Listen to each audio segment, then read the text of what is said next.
مراد کی ماں سارا جہیز واپس کر دیتی ہے اور فون آتا ہے کہ انہوں نے جہیز نہیں رکھا، وہ ٹرک کہہ رہے ہیں واپس لے جاؤ۔ منت کا بھائی کہتا ہے کہ تم لوگ ٹرک واپس لے کر آ جاؤ، میں خود ان سے بات کر لوں گا۔ یہ کیا طریقہ ہے؟ بہت ہی عجیب لوگ ہیں یہ تو۔ کی خالہ کہتی ہے کہ مجھے کمرہ کیوں نہیں دیا، میں زمین پر لیٹ رہی ہوں، میں تو واپس جانا چاہتی ہوں، میں نہیں یہاں رہوں گی۔ مراد کی بہنیں کہتی ہیں خالہ بس کریں، اب ولیمہ کھا کر ہی جائیے گا۔ مراد کی ماں کہتی ہے ہم بھی تمہارے گھر شادی میں گئے تھے، مچھروں والی جگہ سلا دیا تھا ہمیں، میری بیٹی کو تو ملیریا ہی ہو گیا تھا۔ منت کا چھوٹا بھائی کہتا ہے کہ آپ اتنا سٹریس مت لیں۔ منت کی بھابھی کہتی ہے کہ شاید کوئی کمی رہ گئی ہو مجھ سے خریدنے میں سامان، اب میں دوبارہ سارا صحیح طرح خرید لوں گی۔ ہم بیٹی والے ہیں، سارا نقصان ہمارا ہے، مراد کا کیا جائے گا، آپ ٹھنڈے دماغ سے سوچیں۔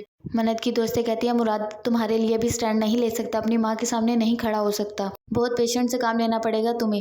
منت کو بہت دکھ ہوتا ہے کہ مراد کی ماں نے سامان واپس بھیج دیا، وہ بہت پریشان ہوتی ہے۔ مراد آ کر کہتا ہے کہ ماں آپ کو سارا جہیز واپس نہیں کرنا چاہیے تھا، جو چیز کم تھی آپ منت کو کہہ دیتی وہ دوبارہ لے آتی، لیکن اس طرح کسی کا سامان واپس کرنا کوئی اچھی بات نہیں۔ مراد کی چھوٹی بہن بھی کہتی ہے ماں آپ نے غلط کیا ہے۔ ماں کہتی ہے کہ میں نے کچھ غلط نہیں کیا، میں حق پر ہوں اور ہمیشہ حق پر ہی بولتی ہوں۔ مراد کی کزن ستارہ آتی ہے اور آ کر ہنسنا شروع کر دیتی ہے۔ مراد کہتا ہے تم مجھ پر ہنس رہی ہو؟ میں تم پر نہیں ہنس رہی، بلکہ جو جہیز آیا تھا اس پر ہنسی آ رہی تھی، تھوڑا سا سامان تھا، اس کو کون جہیز کہتا ہے؟ مراد کہتا ہے کہ شہر میں ایسا ہی ہوتا ہے۔ منت کی بھابھی کہتی ہے میں سارا سامان خرید لائی ہوں، کسی چیز کی کوئی کمی نہیں۔ منت رونا شروع کر دیتی ہے۔ منت کی بھابھی کہتی ہے رو کیوں رہی ہو، بیٹیاں بوجھ تھوڑی ہوتی ہیں، تمہاری خوشی کے لیے ہم سب کچھ کرنے کو تیار ہیں، تم پریشان مت ہو، سب کچھ ٹھیک ہو جائے گا۔ مراد فون کرتا ہے اور منت کو کہتا ہے کہ میری امی شرمندہ ہے، رشتہ داروں کی باتوں میں آ کر انہوں نے سامان واپس بھیج دیا، لیکن بعد میں سوچ رہی تھی جا کر معافی مانگ لوں، یہ آخری غلطی ہے، اب ہماری طرف سے کوئی غلطی نہیں ہوگی، تم پریشان مت ہونا۔ مراد کی فیملی بڑی روایتی سی ہے، وہ اپنی طرف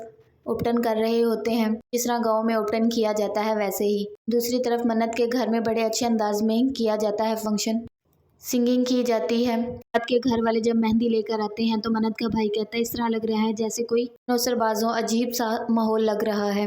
منت کا دوسرا بھائی کہتا ہے بھائی ایسے ہی ہوتا ہے، آپ کیوں پریشان ہو رہے ہیں؟ منت اور مراد کے گھر والوں کے رسم و رواج تھوڑا چینج ہے، وہ تھوڑا گاؤں والے لوگ ہیں، اس لیے منت کو جب سٹیج پر لے کر آتے ہیں مراد کی پوری فیملی بہت خوش ہوتی ہے۔ مراد کی کزن ستارہ کہتی ہے کوئی خاص تو نہیں ہے یہ، اپنے خاندان میں تو اس سے زیادہ خوبصورت لڑکیاں ہیں۔ مراد کی بہن کہتی ہے ہماری بھابھی سب سے پیاری ہے۔